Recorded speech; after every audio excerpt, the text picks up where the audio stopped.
Welcome to Personal Mastery Training Podcast. This episode is an interesting spin on what you're used to. At the time of this recording, I was away at an emceeing a bodybuilding show, as I do each year, and it happened to run into the time of the recording. So my alliance decided, let's keep going, and they did this podcast without me. So this is going to be really interesting for me and a great spin on it. Let's see how it turns out. So this episode is all about the corporate culture.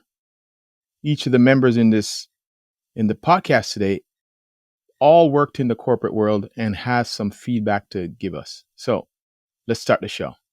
Peace. All right. Well, we're missing the king of the podcast, and so on Alvin's behalf, we're here and gonna carry the water this morning and talk about this meal that we're all gonna participate in preparing and serving. So it's interesting. This week I had a conversation with a friend and do public speaking all over the country, ton of safety related speaking, a lot of leadership, also company culture. And I'm always amazed that in 2024, I still hear so many stories about toxic work cultures. So many stories. And I'm always amazed, on one hand, and disappointed on the other hand, because there's plenty of research out there. I mean, you can't throw a rock without hitting research on the benefits of having an outstanding organizational culture. And so the people get head down, I think, and they're busy making money. Okay. And so they have this toxic culture that's literally making people physically ill and mentally ill, but they're making money. My thing is, if you create a, a culture that's nurturing, right? That people are healthy and happy, you're going to make more money. And so why wouldn't you do that? Why wouldn't you just do that? Because it makes business sense. The business case is overwhelming that you're going to be financially well ahead of the game if you have a culture that's inviting and nurturing versus one that's toxic and off-putting. And but here we are in 2024. And I saw a statistic just the other day, and I put it in my notes, but it was like 51% of the American workforce is passively looking for other work. That's over half the workforce is looking. Why is that?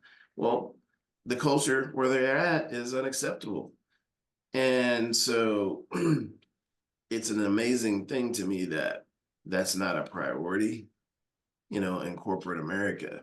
And that, hey, if we don't know how to do it, then hey, let's bring someone in that can help us do it. Or crazy idea, ask our people, utter these four magic words. What do you think? Right? That could improve our culture. And magic will happen. So I'm just interested for this discussion on what you guys have seen, experienced, what your thoughts are around this. And I recently had, probably been a couple of months ago now, but I had a conversation with the gal was born in the U.S., but she's currently in Australia. And she went over there and finished her doctorate degree. But her her point of emphasis, her study was the rise of toxic leadership, the rise of toxic leadership. And so it's interesting that in some way, shape, or form, we've got leaders out there that still think it's acceptable to mistreat people, to verbally abuse people, and I think to myself, I remember I've had several trainings where they didn't bring me in for that specific purpose, but I would mention in the training that I've been in meetings in boardrooms where I've had people come to me after the training and say, "Hey, have you listened into our meetings? How would you know that that's taking place? Like how would you know it's taking place?" And my comment is, why would we say things to our people that we would never say to a customer? Mm. Or if the customer was or client was in the room, we never say it. But since the client's not in the room, people think it's okay to say these things to their people, and it's baffling to me. So that's kind of what I'd like to lead off with, and I'll pass the mic. Mm. Yeah, if that's all right, I'll get this thing going. Jump in there. Yeah, because we're all gonna have Culture, to say. right? Culture. So true, so powerful. I find that in most organizations, okay, it's or family units or whatever, it's all smaller organizations. Oftentimes when people are not happy, when people are not fulfilled, it's not necessarily about the potential of the organization itself. It's about its leaders in place. You know, they're the ones that dictate. And most people that leave, the 50% that are quietly looking elsewhere, I guarantee you, if they filled out a survey, it's most likely because of particular leaders. It's because you would take that leader out, bring another leader in within that same organization, but a real leader who understands culture, who understands vision, who understands processes. I guarantee you the same people will definitely be looking to stay there. And one thing to look at also is over time, things evolve. Okay. Some things evolve for the good. Some things evolve, quite frankly, if we're being honest, in the wrong direction. In the wrong direction sometimes. But the reality is the workforce now in general isn't necessarily looking for the same things that they did 50 years ago, that they did 40 years ago, that they did 30 years ago, because the reality is different. Okay.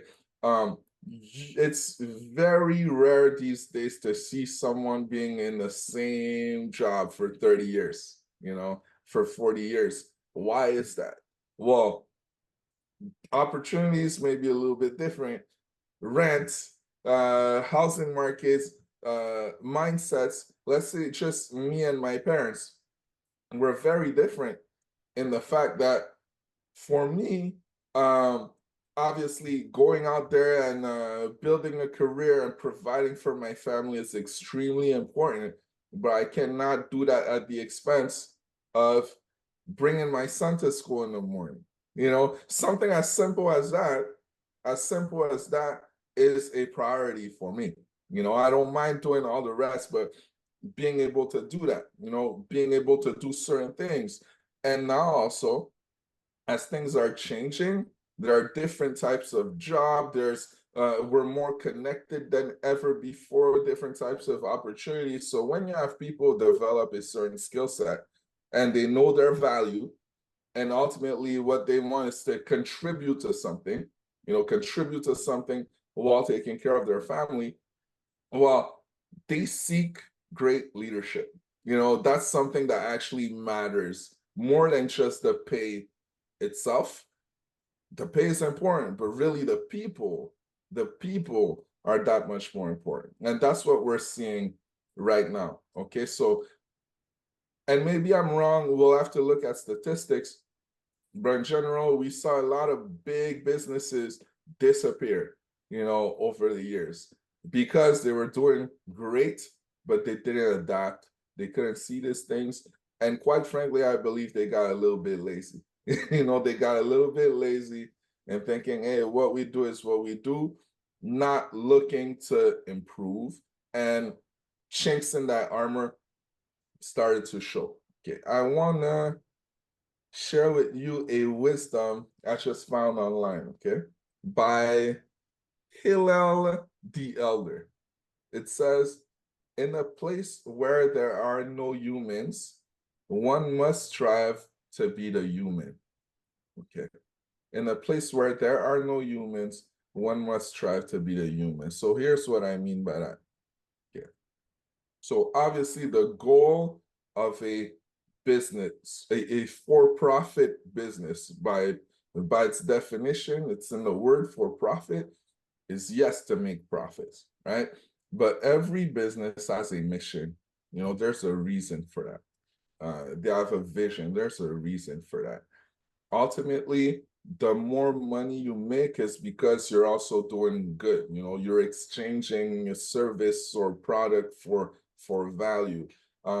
It starts with people, really. I find anytime you're trying to go far, you know, in life or in business, it's not all gonna happen by yourself. It starts with people. So what do I mean when I say in a place where there are no humans, one must strive to be a human?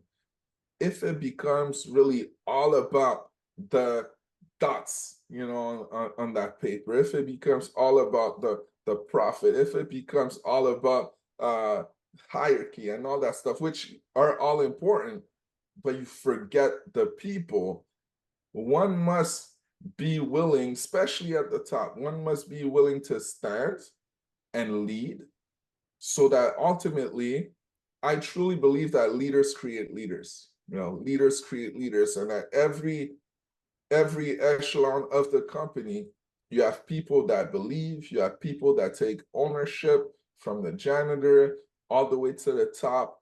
We talked about First Form when we first started, okay, the episode. This is a great example where, hey, Andy Frisella, Sal Frisella, they have great businesses. They have so many things to do, okay? We can't even imagine. But one thing I know is if you walk into that gym, it's spotless. Not because they have people hired to clean it up, because every single employee understands the standard, you know, understands the standard. The message is repeated over and over. Ownership, managers, supervisors, everybody, okay, does their part, is held accountable to it. Okay, so as much as yes, we're trying to excel, we're not making if and buts about it. It's important for us to help our people grow, to serve our clients, you know, at the best we can, to make an impact, to make a difference. They even on Brandon's shirt, you know, they're very patriotic, they're very honest and themselves about what they believe, so they attract that. Okay, and their whole brand, everything that they do radiates that. Okay, radiates that. So I believe they're a great example of excelling while being human. Okay, and some people may not like it. I believe the people that don't like it is because they're afraid of the work, in my opinion. Okay, because they can't see through the message. And I know, Charlie, you'll understand, but like even in football, or in football is a great example. Okay, I look at my son, for instance. I don't mind if he has a coach that cusses him out if I know the heart of that coach. Okay, that's what I'm looking at. I'm looking at the heart of that coach. I'm not necessarily looking at the way the message is shared. There needs to be respect in there. Don't get it twisted. But in the end, whether it's harsher or whether it's softer, if the heart is in the right place, and if the reason for what they're saying to my son is for my son to grow and they're actually involved, I'm cool with that. I can sit back and hey, he needs to experience that at the same time. Okay, so whatever your approach is, I believe it's so important to be human and to understand that you're also helping other humans grow. Okay, and my last point, and which really opened my eyes to a lot of things, back when I started grad school. Okay, I wasn't I was a little bit confused of what I wanted to do, and a lot of my teachers said, "Hey, you would be great in law school or in politics." I really wanted to make an impact. I was like, "Okay, let me start this master's in public administration. I'm gonna go into politics. That's where the difference is really made." And one of the first lessons when we were looking at societies, cities, how they're built, how things work, they told me about the cost of opportunity. Okay, the cost of opportunity. And the way they explained it shifted my whole mindset towards how organizations, our cities, our governments are actually built. Okay, the ones that really thrive. Is that people tend to think, and over a long period of time, I believe that's how it was.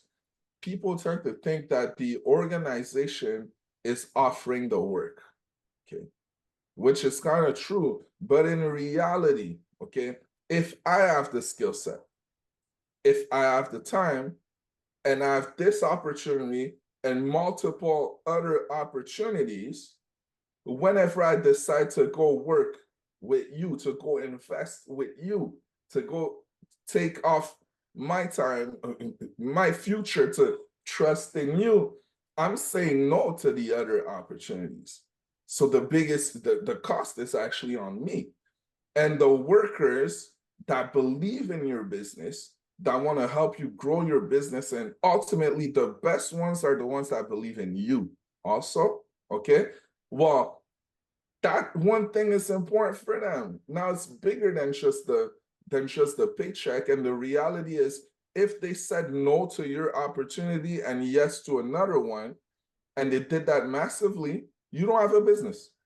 Okay, you don't have a business. So we can think, okay, the business is actually offering the work, but the workers are actually offering the skills, the time, the investment that makes the business go. So I believe a real leader that understands business also understands that, okay, that you need to take care of your people. So I'm very passionate about that because I've been in a lot of leadership position, and taking care of our people, I believe, is key. I believe is key in everything that we do. And whenever it didn't work out, or whenever the message was saying that, but in actuality it wasn't the case, at some point there will be friction, with your real leaders. So I say it's very important to understand that it's, if there are no humans, if it's just about the system, just about the money, hey, be the one that says, okay, I'm gonna be a human here, and I'm gonna make change, and I'm gonna make this go for our people, and everybody will win. So with that, I'll pass the mic. Charlie, you look like you had something to say there. I seen you. Man, I'm not worried about going person to person. We right, can man. let's go. Yeah, There's so much I'm to like unpack. passionate about this now. Ooh, And everything Ray hit on is so true. I took so many notes. yeah. So, you're right, Ray. The reason why people leave is their boss. And you look at, there's so many research groups out there in the US that have different data points on, company culture, leadership, employee retention. And so the amazing thing when I really got into the research about, leadership, employee engagement, company culture in the workplace, I would find research from all over the world. And what shocked me was the research, different organizations, similar subject matter, right? But different organizations, independent of one another, different industries, even in different decades. And the findings are always within 2 to 3 percentage points, right? So people are people. But there's one data point that they all agree on. They're all saying exactly the same thing. And that is 75% of turnover is the boss. People don't quit the organization, they fire their boss, 75%. But how many companies that are struggling with retention are looking at their leaders and trying to improve their behavior? They're not. Well, this person left because of money. They left because there's all these excuses why people are leaving, but that's really only true 25% of the time, statistically. 3 out of 4, 75 out of 100 leave because of their boss. Point blank, period. So that's a huge point. And the other thing about people leaving is one of the complaints you hear about leaders, whenever they try to implement a new program or a new this or new that, oh, people don't like change. People don't like change, yet still over half are looking for other employment. So that means that the environment is uncomfortable enough for them to override their natural tendency to be, have aversion towards change and want to get the heck out of there. That's a huge point. Then what you said, Ray, people are not looking for the same thing that they were 50 years ago. So I've got a slight modification to that. Mm. We're actually looking for the same things. Yeah. We're no longer accept. See, 50 years ago, you tell people, oh, you can't make your son's game. Oh, you can't come in 20 minutes late. No flexibility. Well, people just accepted it. Now they're like, what? Well, I'll just find another, you know what I mean? Find another job. And this is amazing. So I found this research and I was digging in my bag. I apologize about that because I knew I had it in here. But it was the Labor Relations Institute of New York, 1949, right? And the amazing thing is they put this this research out, this survey. They wanted to know what was most important to people at work, right? And so here we are, over 70 years later, and what has not changed is what people want at work. It hasn't changed. There's a top 10 list here. But what has changed is what they'll accept at work. So what they want out of their employer, what they want out of a leader hasn't changed since 1949, but what employees will accept has changed. And that's a big dynamic shift. Then you talked about the standard. True. And here's the thing about it with the standard is you got to ask yourself within an organization, is toxic behavior rewarded? In other words, do people that demonstrate those behaviors matriculate through the system? Do they rise? Because if they rise, that behavior is only going to be perpetuated. And those folks are going to, the people under them are going to have those same behaviors, and it gets perpetuated throughout the organization.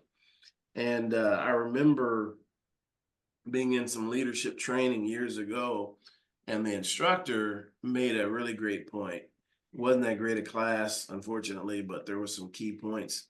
Even within a poor training, you can find some nuggets, right? And the nugget was, You gotta really look. You gotta really look. I always come in with this philosophy, man. I'm here. I gotta make this time valuable. I gotta get something out of this, and if they're not gonna give me a good idea, I need to come up with one while I'm sitting here, but I was listening and he said, what's tolerated is taught. What's tolerated is taught. Okay. And so many organizations, this poor behavior is tolerated. I remember, and I won't name the company, but I worked for this organization, and I had to, and I get I get a call. I was out of town, and I get a call, and it was from a producer, and he's like, well, hey, I couldn't, I was doing work for his clients. They were nothing but rave reviews. And he said, man, I looked at your credentials. And he said, I just can't figure out why you've been sitting in that cube for 7 years. Why haven't you been promoted? Why doesn't anybody know about what you do, who you are? So I've been asking questions. Nobody can tell me anything. Well, anyway, finally, he's up on the top level floor and asks one of these executives, and the executive made some statements. And so he called me to see if they were true. Of course, I'm like, no, that's not true. No, that's not true. No, that's not true. When I got back to town, I went into human resources. I said, hey, I had this conversation, and these are these accusations that were made, and that was the reason given to why I haven't been promoted. Are there things in my file that I don't know about? Can something get in my file without you having a discussion with me? Well, no, but what are these things? So I talked about them, and so the head of human resources was like, well, let me look at your file, and then we'll have a meeting. So the next day, he calls me in and he says, I looked at your file, there's nothing in there. And I talked to, all of the ladies that work for me within human resources, and none of them have been approached. And he said, trust me, if you were doing or saying any of these things, that I know about it. So, but, so I, talked about this individual, these two individuals, and he's like, oh, our files this thick with complaints.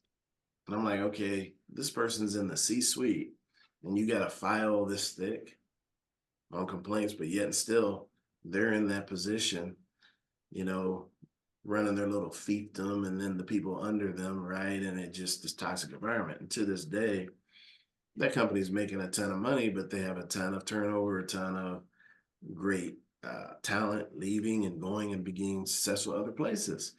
And again, they finally did deal with that individual shortly after I left. There was a lawsuit, not that I was not related to it, but I got a call saying you were a person that would have knowledge of these behaviors. And so I talked to the attorneys. So, hey, here's what, I experienced, but I don't want anything to do with this, right? I'm moving on with my life. And then shortly after, that person was said, hey, see ya, go ahead and retire now. We don't need you. But the damage was done. And then all of the seeds that person planted over the years they were there, guess what? They're still blooming. And so they have a real problem with weeds right there. So it's just unfortunate. Let's see. Helping others, humans grow. That's another thing you said, Ray. And this is something that this flies in the face of conventional wisdom. Sometimes helping your people grow means they're going to leave your organization. Okay?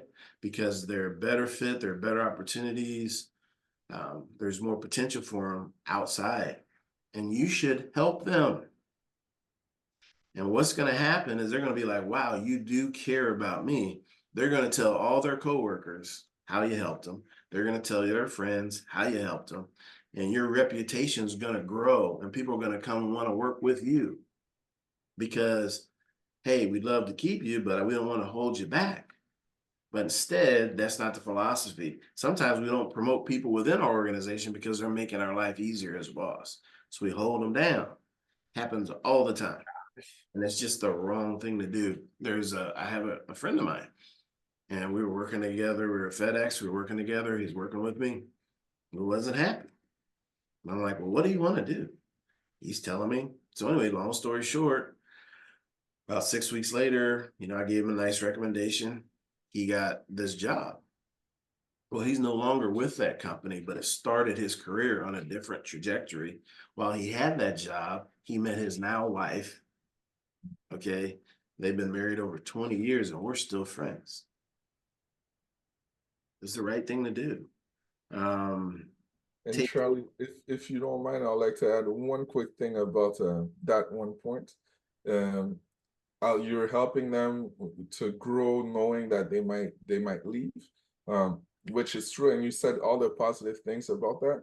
But when you look at your organization yourself, is that if you're helping them grow and they continue to stretch you and your organization, okay? Your organization grows, so it challenges your organizations to make space for that growth also, right? So maybe everyone wins in the process, and if that's not possible, then they leave, but great things can happen because you done it the right way too. That's the only thing I want to tell.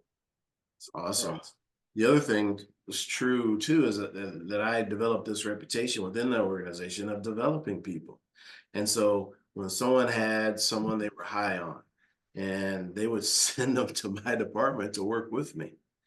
Right. So I started getting the cream of the crop because people knew I would develop them.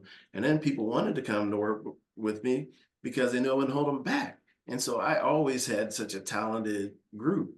And the last point I have on this, and they've changed some policies that you can't really do this anymore. But when I was at FedEx, we're talking about FedEx Ground. Okay. I didn't depend on human resources to recruit my talent. I didn't depend on it.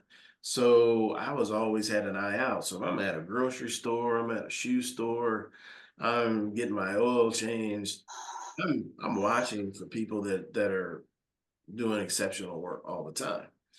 And this is a fact, fellas. I never had any trouble recruiting people. Why? Because we know statistically that there's quite a few organizations that aren't taking care of their people. So I'd always say, hey, Brandon, I've been coming here for a couple of years. You've always taken good care of me, but I watch you with other people. You have a lot of pride in your work, blah, blah, blah. Yeah, yeah, yeah. Okay, well, so what's your future plans? Right? Blah, blah. What are they paying you here? Well, hey, here's what I can do for you. You know, I can put you on in 2 weeks. Here's what I'll pay you. Here's my card. Call me. Every time, right? I never had Every time. recruiting people. But that employer is going to say, what? Brandon left because of pay. Well, yeah, I enticed Brandon because we paid a little more, but Brandon wasn't happy. Brandon's doing an outstanding job, wasn't happy, so it was easy for me to recruit him in our organization. And I'm telling you, I left there in 2007. So it's 2024 now, and there's still several leaders within that organization that worked under me. They're still there doing great work. So anyhow, it's amazing, these things. And so I wanted to share that. So with that, I'll pass the mic back to you, Brandon. Thanks for letting me unload a little bit. So I'll say this. This is what happens when Al's not here and we run off the rails, right? I have so much listed. Like this is gonna be part one. All right, we're gonna have to continue this. I mean, it's already 6:45, you guys. So I'm gonna back up a little bit. Listen, Ray, when you kicked this off, listen to what you were saying.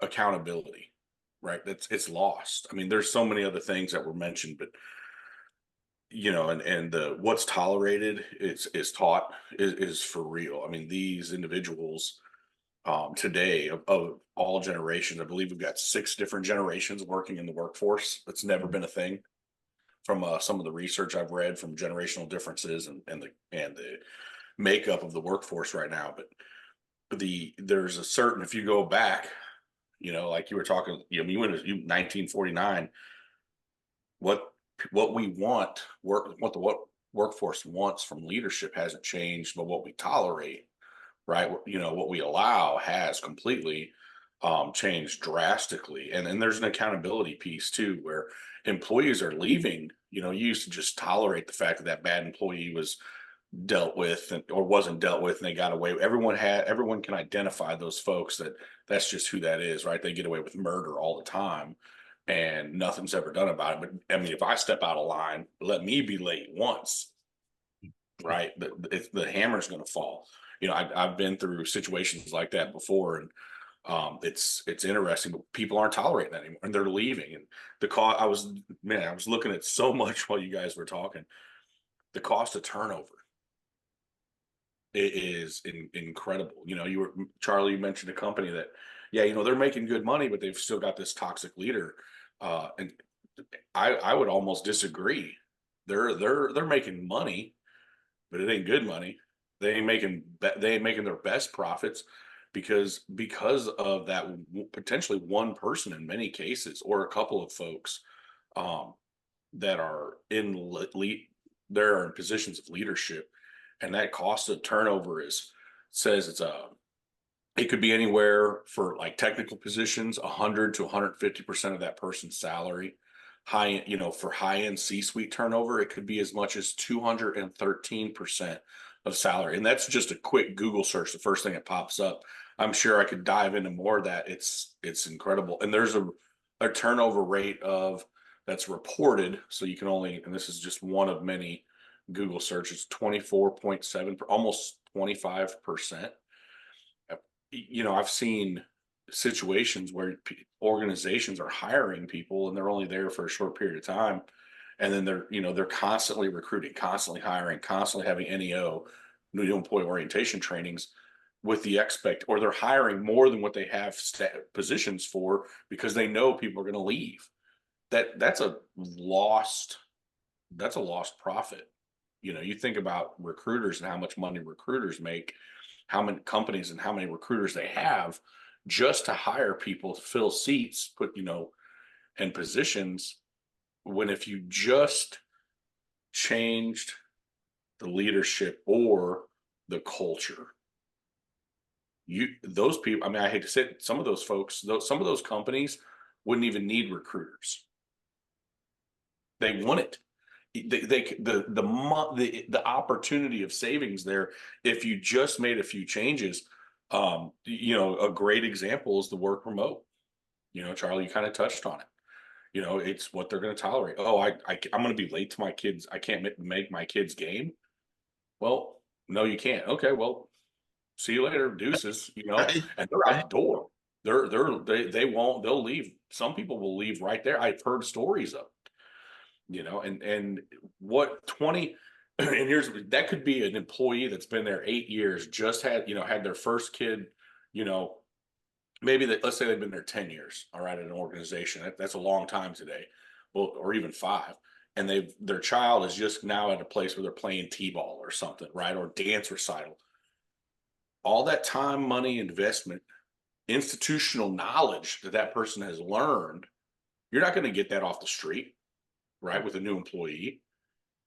And because they need to take off 30 minutes early, right, or come in an hour late, right, or maybe on a particular day they need to work from home half a day, you're going to throw all that out the window. That's crazy, because of that. And what it comes down to generationally, some of it's a generational thing based on who the generation of the leader. And I'm not disrespecting or degrading anyone that's older, if you will. But there's a generational difference in leadership and expectation and how things have been done over the decades, right, in the workforce. And there's certain leaders and certain generational leaders out there that you're there 8 to 5. That's your job, right? You are at the office, you are in your cubicle, whatever your space is, no matter what. When there's a lot of situations, 60-70% of some work could be done 100% remote from a computer. We are not really using the technology we have today at our fingertips, afforded to us as a workforce and employers, to maximize quality, efficiency, right, and return on investment, and culture, right, to improve culture for organizations. It just doesn't make any sense to me. And this is an incredible topic to dive into. um, I wrote down a few. I'll pause. I'll stop there on that. But it's just, we're the money that's being left on the table is astronomical, in my opinion, just from a common sense standpoint. That's not even doing any research, other than just Googling turnover. So accountability's, big, and that directly impacts culture. That toxic behavior rewarded. I'll touch on that briefly. Won't say where it was I worked, but a former employer. The joke was, you want to get promoted, you want to move up, screw up, break something. And when I came in, I was raised differently. I have a different type of work ethic and outlook, and personal expectation for myself and accountability. And I'm like, that's craziness. It can't be the case, right here, Joe. It's a joke. No, it wasn't. I watched it time and time and time again. Individuals that wrecked equipment, destroyed equipment, screwed up, did something wrong, didn't fulfill what they were supposed to fulfill, get promoted time and time again into leadership roles. And it's just, it goes back to, the wrong leaders, right? We're not developing our leaders properly, just like we're not investing. It goes hand in hand. We're not developing the leaders properly, just like we're not investing in our people, right? They are our most valuable asset. We talked at the very beginning of this discussion, talking about how if there's no people, there's no business. There isn't. The business, the work, the product's not going to get built. It's not going to get developed. It's not going to get shipped. It's not going to be, it's just not going to exist if we don't have the people. And if you're not taking care of your people, and I don't mean the annual, company picnic and here's some barbecue, right, or pizza. Pizza. Everyone picks on pizza because you have your safety meeting and it's like, hey, you guys are doing a great job. Here's some pizza, right? Here's some pepperoni pizza. Who doesn't love pizza? But that's not a reward. And when you talk, Charlie, you know as well as I do, when you talk to people and you ask the question of, what would you want your employer to do to show that you're valued? It's not money. It's not. But the occasional, and in most of what I've heard, what all they're looking for is something that's free. A thank you.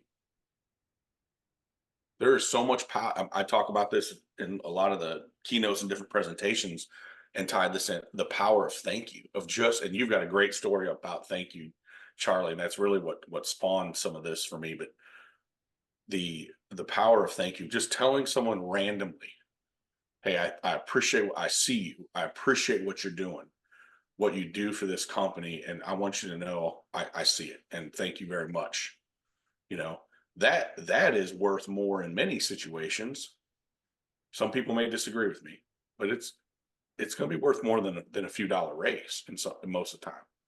That value. And that's going to, that person is going to know they're appreciated. They're going to know they're cared for.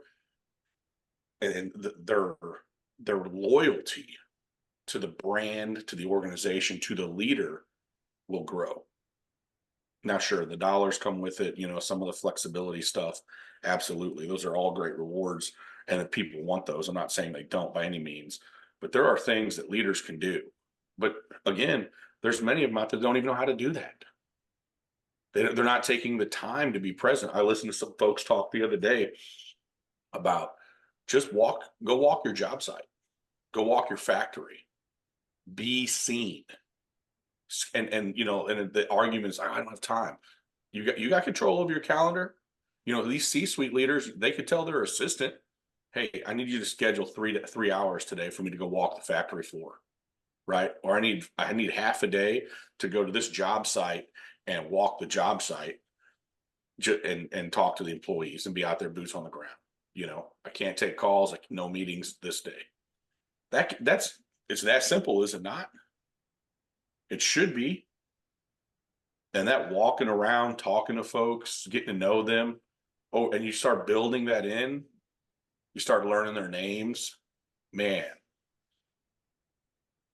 They're gonna feel, you know where I'm going with this, Charlie. They're gonna feel appreciated, they're gonna feel respected, valued, known. People want to belong. They want to be known. That's, and I'm not talking like being on TV known. Some do, of course, but in some of these smaller companies and even larger companies and organizations that I deal with, it would make a tremendous difference. And it's not just the C-suite too. I'll take it a step further and peel that onion back. It's every leader, right? Your safety leaders, your HR leaders, your shift leaders, your department heads. It's every leader in the org. If they would just take some time to get to know their people, and it doesn't take much, and be seen and talk to them and express appreciation would be huge. I'm not even going to go down the street of bad bosses. I've had plenty of them. I've learned a lot from bad bosses, primarily what not to be. It's always been but some of my best times and growth for me personally has been underneath a boss that has been just a horrible leader, right? Great guy or gal. They definitely know how to do certain tasks, right? And that's where they get hired into. They get pushed up. There's definitely for a long time a push where, well, because for me in the heavy highway construction world, you can run that piece of equipment, you're the leader. You just got promoted to boss, right? That person has no business. They've been sitting in the cab of a piece of equipment their entire career with no one else but themselves. They have no business leading people. None. They don't want to talk to nobody. They shouldn't in some cases. And yet, hey, now you're the supervisor, and it never goes well, right? Let's say not never, but historically it doesn't go well for most of the time. And that's a whole nother, I'm gonna shelf that for another talk another day, but I'll touch on this and then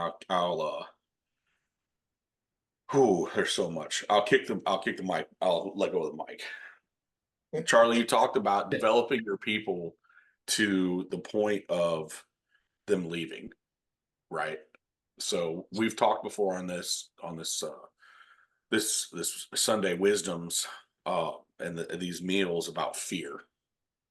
And fear drives so many different things. And again, generationally, historically, there's a demographic of folks out there still in the workplace today, many of which have risen to a leadership role, and they've not shared their knowledge out of fear, right? Because in their time coming up, if I share how to do this, then they don't need me, right? They're going to cut me loose and they're going to give it to this young kid or this new person that's going to make less money and still do the same job, and then I'm no longer needed. Happens, and we've all heard those stories.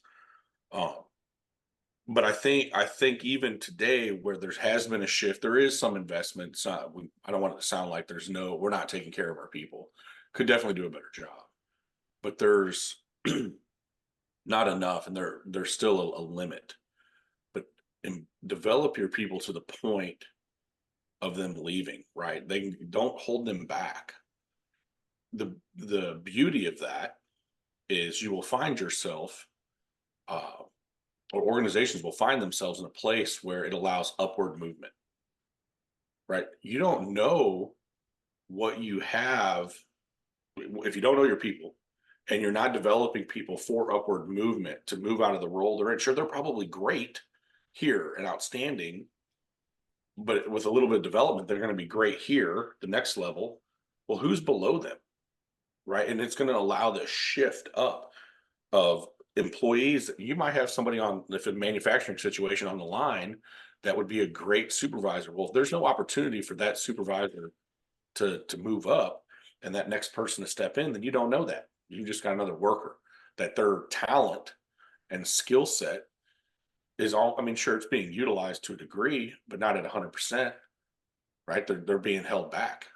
Does that makes sense to you guys? You understand? You see where I'm going there with that? That upward movement, I think, is really important of developing people at all levels. There's going to, now, don't get me wrong, not everyone's a leader at all. That's for sure. There are folks that they're happy being on the line, turning the same bolt or doing the same job as a laborer, or whatever the skill set may be for life and for their career. And there's okay, it's perfectly fine. But there are definitely others out there, right? That diamond in the rough, if you will, that just hasn't been polished to step into that next role. And we need to be looking for those people.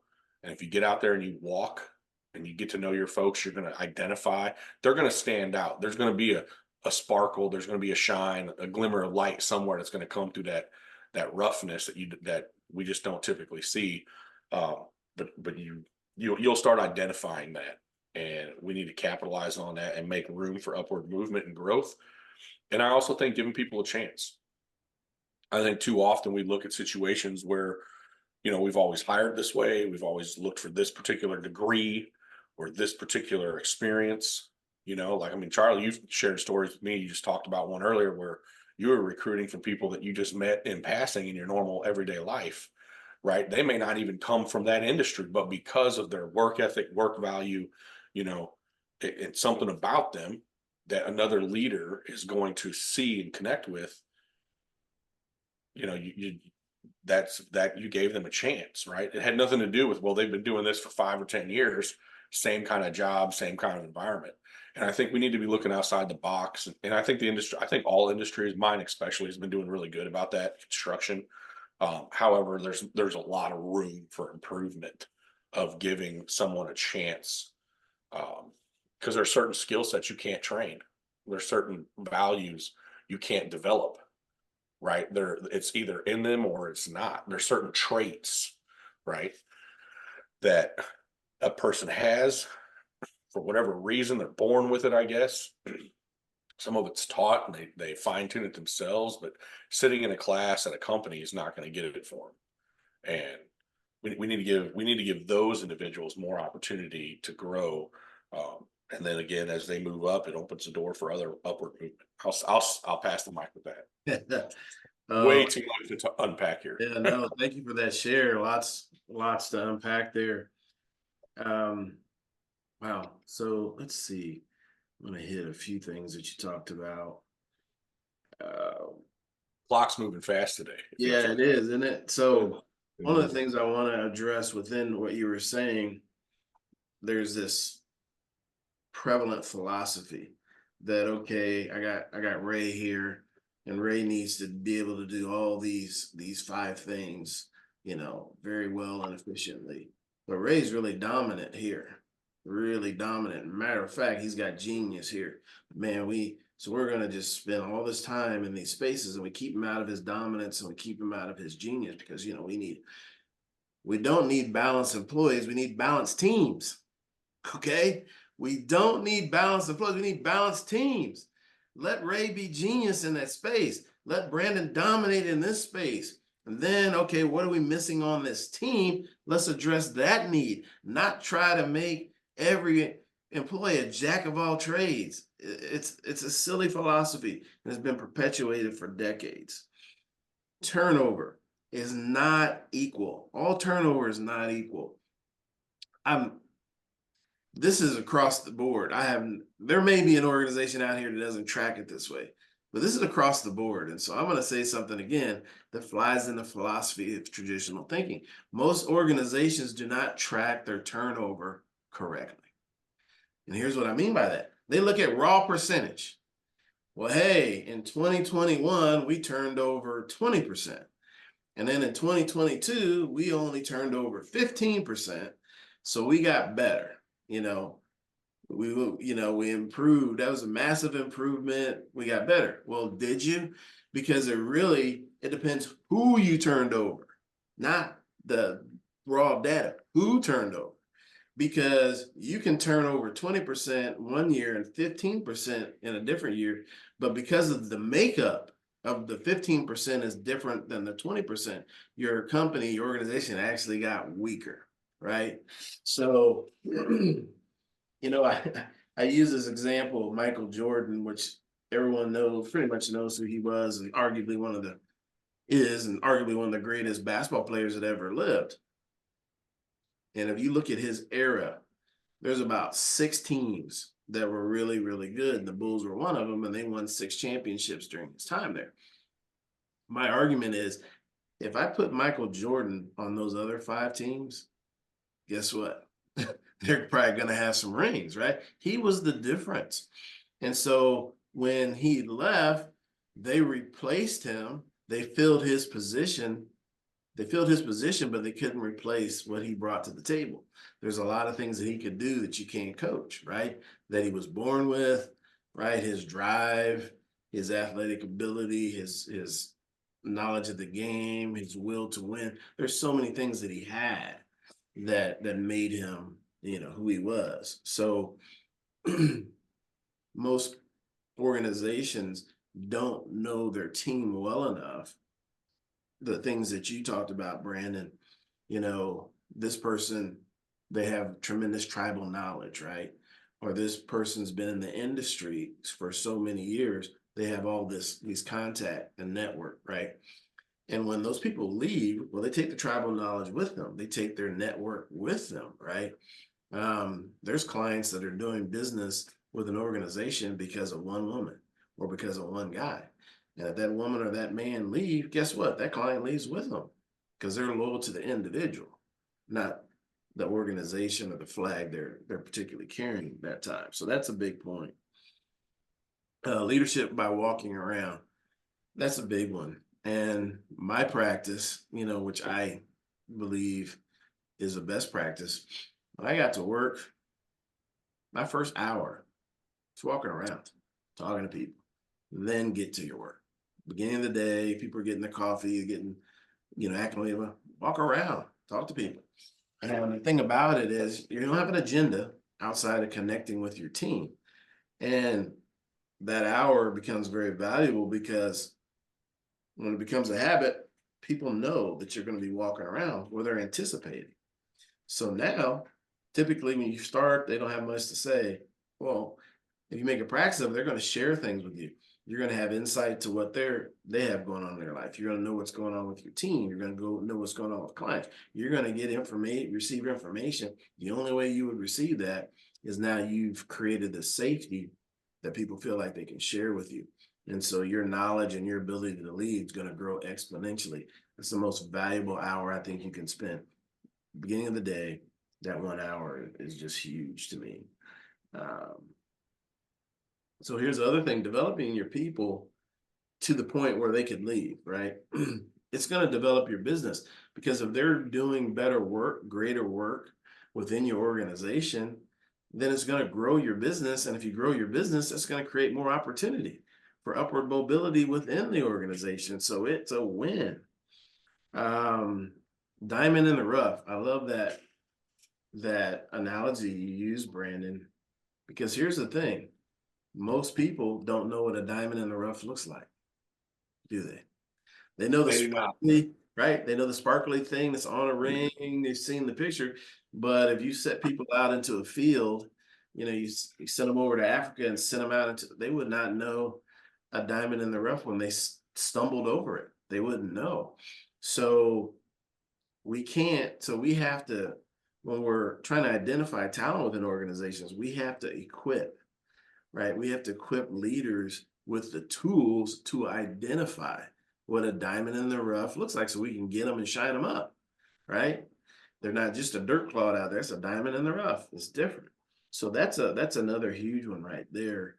And there's some people that are innately talented with being able to identify talent. Well, but what's that person doing? A lot of times people have this innate talent, but then we're not positioning them within the organization to capitalize on a talent that can't be taught or coached, right?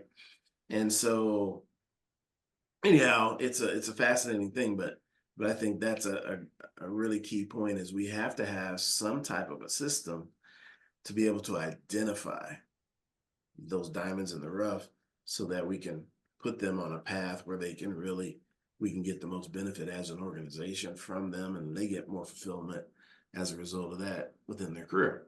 So with that, I'll pass the mic. Those are all great points, guys. And yeah, we could do a 10-part series. This is part one. This is just part one. Yeah, this is just part one. One of the main takeaways I see from today is that leadership is work. I mean, leadership is work, and a great leader cannot get lazy about leading, because all these things take work. And there's a saying, okay, I'm thinking about, it says, you can't teach an old dog new tricks, right? Okay, when it comes to leadership, as for me, I don't want to be that guy, I want to be that person that stays open and that continues to learn, continues to grow, continues to adapt, because leadership is work. That's what leadership is truly about. So don't be that guy and think you're a leader, okay? Because it does not apply. And again, man, I could go on with this for so long. I just want to go back to a couple points that I find so funny. Brandon talked about appreciating your people, right? Appreciating your people, and it's not always with money. There's a book I would like to recommend, highly recommend. It's by David Sturts. It's called Appreciate. Okay, Appreciate. And it's all about celebrating people to inspire greatness, okay, in organizations and business. Great book, is 100% about that. I read it last year, opened my eyes to so many things. I want to give you guys a quick example in a job I used to work probably 10 years ago. I was in the call center, okay, and our manager, every day when you walked into the job, he looked like he just hated his life. He looked like he hated his life. And me, I was just excited doing my thing. I was, getting ready to start my business pretty soon, open up my gym, little clients on the side. So I was just excited every day. And he would walk in and I would say, "Hey, what's up? How are you?" And he was always so, he couldn't understand how excited I was every single day, because he was the opposite. And they started doing this thing to say that they appreciate their employees, okay? Whenever you did something good, they would walk by you. No, not whenever you did something good. Once in a while, they would walk by you, if you really perform, and they would give you a coin, okay? And on this coin, there was a thumbs up. And one time he just walked by me, gave me the coin, didn't say anything, just gave me the coin. And I look at the coin, I look at him, and I was like, what is this? What is this? And he's like, hey, you did a good job. That's why I'm giving you this. I'm like, okay, cool. Can I do anything with it? He's like, no, it's just a it's just a thumbs up coin. So I'm like, well, so I'm just supposed to collect these coins and do nothing with them. So that was the thing, So I was like, oh wow. So it just became a running joke all throughout the team that hey, you'll get your coin, but it was all empty, So there's different levels for sure. Now when it comes to what people tolerate also and how it has changed. Back then, when I was looking for jobs or new opportunities, I would really study the opportunity in itself. And if I found there was a fit, a great fit, I would apply, I would be excited about it, and I would go through the process, right? That's how I thought.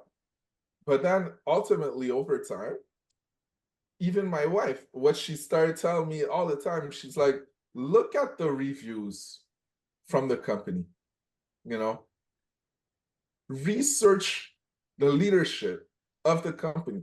What are people saying? So that became as important as the job itself for me. I would look at the job, is it a fit? And then right away, I'm looking at leadership. I'm looking at reviews. And if reviews said bad things, I would scratch it. Next, So that's how important it is now. I mean, it's the internet. Things are out there. Things are out there. And we talked about upward movement and developing people at all levels. Any great organizations, we see that in them. Any great sports teams, we see that in them. But that takes a system, right? That takes a system. You can't just go about it. Hey, today I'm doing this. Hey, you know what? I feel like walking the floor today. I'm gonna do it. So no, you need a system. You need a plan. You don't just do things randomly. If you want to achieve a specific result, you need a specific plan. To reach that result. So that's an important thing I wanted to say. And the last thing is develop your leaders and invest in your people, and it always comes back to upward movement, developing people at all levels. But yeah, you need to be present. You need to understand what's actually going on. You need to know the heartbeat of your team, your organizations, to be able to develop the right ones, because it's not because I have a specific skill set in this that I can lead the whole team. Maybe not, as Brendan said, Charlie said, and same thing for me. And I could go on and on and on about this, but I'll just stay with this for now. So thanks for a great conversation, guys, and great topic. So I'm going to jump on something, Charlie. Ray. Oh, I love this. I love this quote, and we've all heard it. It's been around for, probably since the beginning of time, almost, when humans started speaking. But you can't teach an old dog new tricks, right? I'd be curious. I would be curious. I'm gonna research when that started being prevalent. But I disagree. I disagree, because you said something, Ray, about you yourself. You can't teach an old dog new tricks if that dog doesn't want to learn. Mm-hmm. And that's correct. And I think that leaders specifically that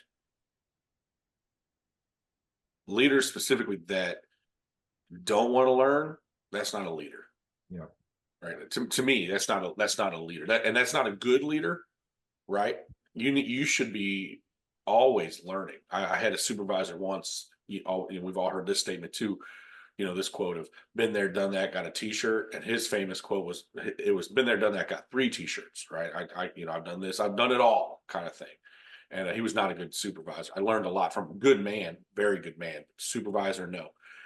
And I totally disagree with that. I think that you should be open-minded, willing to learn new things, willing to learn about people, willing to be open to new processes. It's not just learning to develop yourself, but we are also stuck. So this is another statement that, and I think these two go hand in hand.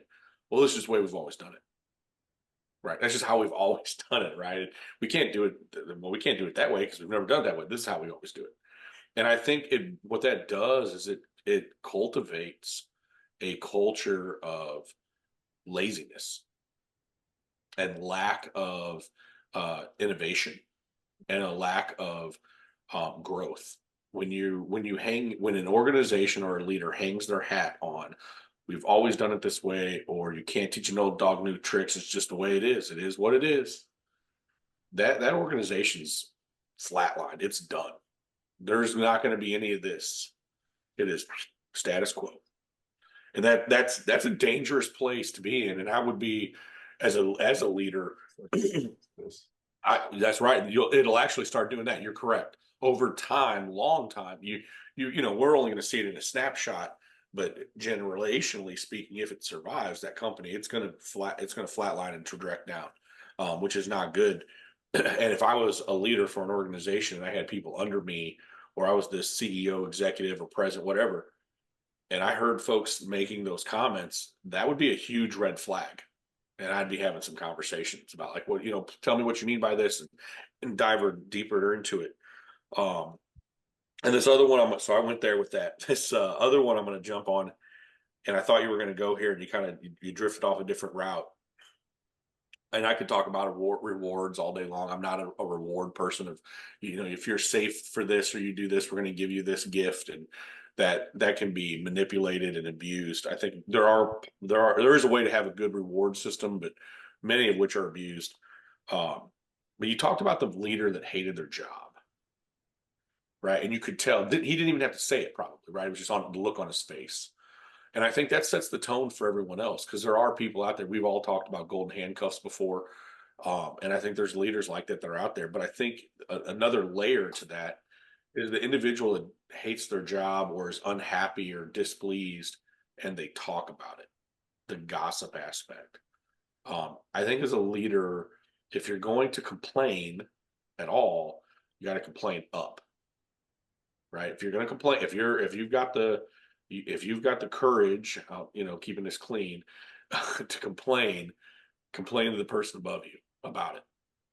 But if you start complaining down or even sideways, it's going to breed toxicity, and it's going to completely damage your credibility to a certain degree. It's going to completely damage your the culture that you work in and you're trying to nurture, by complaining downwards about the company and organization, and no good ever comes of that. So please, I would encourage anyone that watches this or listens to this to take note of that and be mindful. With that, I'll pass the mic. Well, fellas, this is such a great topic and conversation, and such great input from both of you. I just love everything you all had to say, and add to the meal, as Alan would say. But to your point, right, leadership is work, right? It's work. And to your point, Brandon, how we carry ourselves as leaders makes a lasting impression, makes a difference. And the last thing I want to close this with is, Ray mentioned it can't be random. Like, you have to have a plan, right? Otherwise, these things aren't going to work. So you have to have a plan to capture those diamonds in the rough, to identify talent. You have to have a plan and a system putting that in place. The other thing that I think I see leaders do, big mistake, is they poo-poo ideas, right? Go back to work. Go back to your cube. That's not your job. Well, it doesn't matter if that's their job, if they have a great idea. Well, what happens is some of these great ideas never see the light of day because a manager or supervisor at some level shut someone down. And that idea could have expanded the business or even taken the organization into another direction, created a whole new division. There's all these things. And I live here in Olathe, Kansas, and so the largest employer in Olathe, Kansas is Garmin, right? And everybody's familiar with Garmin. And I don't have my Garmin watch on right now, but it's in the next room. And the two gentlemen work for an organization that they brought ideas to, and that organization did not just poo-poo their ideas. So here, this company, they're coming up on their 35-year anniversary next month, and Garmin is valued at $34.6 billion. And that's an impressive number. But what's even more impressive is they are 100% debt free. What organization couldn't use a $34 billion branch that's debt free? Right? Oh, we don't want that. And that's what Right. some leaders did. And so these two gentlemen, Dr. Min Cal and Gary Burrell. So Gary and Min, Garmin, that's where they got their name, is took derivatives of their first name and created Garmin. And all because an organization didn't have the vision, didn't have a plan, and they let $34 billion out the door. It's just, they didn't get a ham sandwich for that. You know what I mean? And so that's one of the funny things you'll hear, like in baseball, football. Oh, they traded that guy for a ham sandwich. Well, in this case, that organization didn't get a ham sandwich. They let all that talent get out the door and all that profitability. And so that's the potential cost. Well, if our culture is not correct, right? If our culture is not dialed in. That's just one example. And there are more examples out there than we can even think of, but it's a prominent one for me because I live in this town. And I know that's a great organization. And, they're growing leaps and bounds, and they're international, and they're built to last. So it's pretty impressive. So this has been a great... Dude, Charlie, before you close out, we got 5 minutes. I want 2 minutes. I want to say something on that poo-poo and ideas. That doesn't just hurt the company, potential growth, but that individual. If you're a leader and you tell stay in your lane or get back to your cubicle, or that's not free. I've been told that, I don't take no well, so it didn't hurt too much, but slow me down. But I've been told that that's not your job to be thinking outside the box like that. That's not your lane. Stay in your lane. And I've seen it. I've seen leaders do that to other people and just lose out on what that person had to say. Right. And now you have an employee that it may not step up again, may not share another great idea when that idea pops up, and that company is missing out on that growth. You're missing out on the growth of that employee. And then I'll say this too briefly. It's a whole other conversation. As a leader, leading from an authoritarian standpoint doesn't always work. And sometimes, just like parenting, Ray, you're dealing with this, right? We talked about this last week. You got to let your son fall, right? And I've had employees underneath of me that had ideas, all and great, but it wasn't going to work. And rather than being like, look, that's not going to work, you can't do that, do what I say, kind of situation, I'm like, all right, we'll give it a try. We'll try your way. Let's do it. And somewhere along the line, about halfway through, typically, they're looking back at you going, yeah, this ain't gonna work, right? Sometimes you have to let them figure it, right? Charlie, you're laughing. You have to let them figure it out on their own. And you have to let them fail on their own. You have to let them fail, but be there to support them when they do and pick them back up and guide them.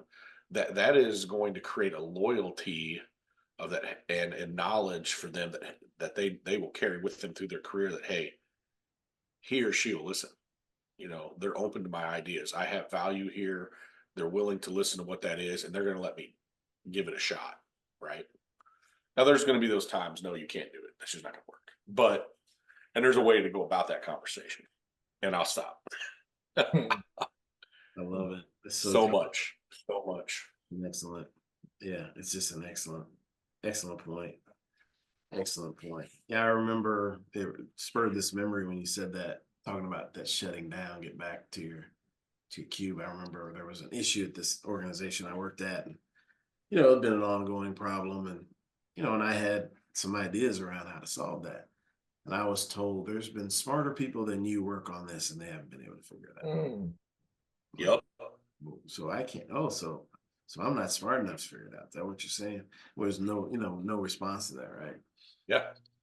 By the way, I have figured it out. So that's another growing piece of the business. So anyhow, it's fascinating. But all right, fellas. Well, hey, appreciate everyone tuning in this week. Look forward to having Alvin back next week with his nuggets, his specific meal prep. So what's the word for the week, fellas? I'll go with upward. We talk about upward movement. So first, looking at yourself, your team, the whole organization, upward. That's where we're going.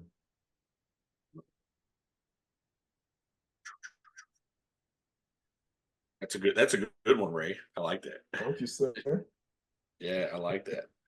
I'm gonna say balance. Mm. Yeah, I'm gonna say balance. That we can talk all day long about balanced employees. What we really need is balanced teams. And there's so much to unpack there. That could be a whole workshop, Charlie. Right. Yeah, that's probably. We need to develop that. Yeah, I wanna write that down right now because Yeah. yeah, I'm gonna go with identify, right? Mhm. Identify areas of opportunity where you can improve your culture, where you can improve your personal leadership. Just identify areas of opportunity and then pursue that, right?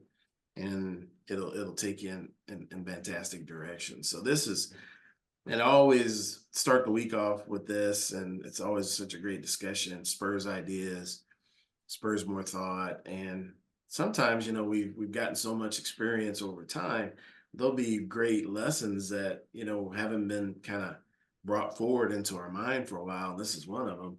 Now it's spurred this thought process so I can spin off some fresh content, some fresh training, some fresh perspective you both have given me today. So thank you for that. Hey, thank you. Thank you. Thank you, guys. And Right on, fellas. great week. Yeah. Well, Fantastic for you both. Me and Brandon are going to miss each other. He's coming into my town, and then I'm heading out. So we're gonna, not gonna be here at the same time. Try to catch him next time, but he's handling some business down here, so it's pretty awesome. Let's go. yeah, I'm excited. Yeah. All right. So All right, fellas. leave everybody with. That's right. That is Peace, love, love, and so So appreciate you guys. Have a great week. that's right. Likewise, Yeah, you too. You too. Happy. Talk to y'all soon. All right. Take care, guys. Bye-bye. Bye. Bye.